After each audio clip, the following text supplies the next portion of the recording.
Cette conférence de presse co-animée par le ministre de la Communication et Médias et le vice-premier ministre de l'Intérieur, Sécurité et Affaires coutumières était consacrée aux mesures sécuritaires prises par le gouvernement face aux actes de violence contre les diplomates étrangers, les personnels de la MONUSCO ainsi que leurs biens. Dans son mot d'introduction, Peter Kazadi, VPM de l'Intérieur et Sécurité, est revenu tout d'abord sur les communiqués du gouvernement qui a condamné ces actes barbares. Nous avons rédigé un communiqué condamnant ces actes barbares. Nous avons à cette occasion réuni de nouveau la communauté des renseignements et avons pris quelques mesures,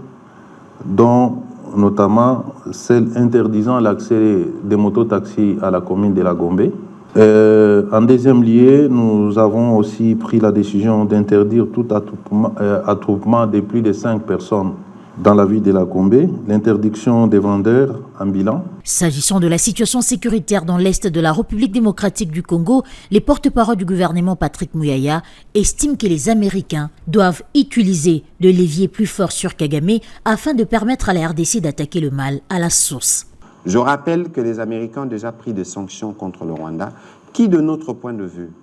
ne sont pas suffisantes parce que les massacres se perpétuent, le mauvais comportement continue. Moi qui vous parle, il y a encore quelques semaines, j'étais à Washington dans le cadre des mêmes discussions que nous avions où nous pensons que les Américains doivent utiliser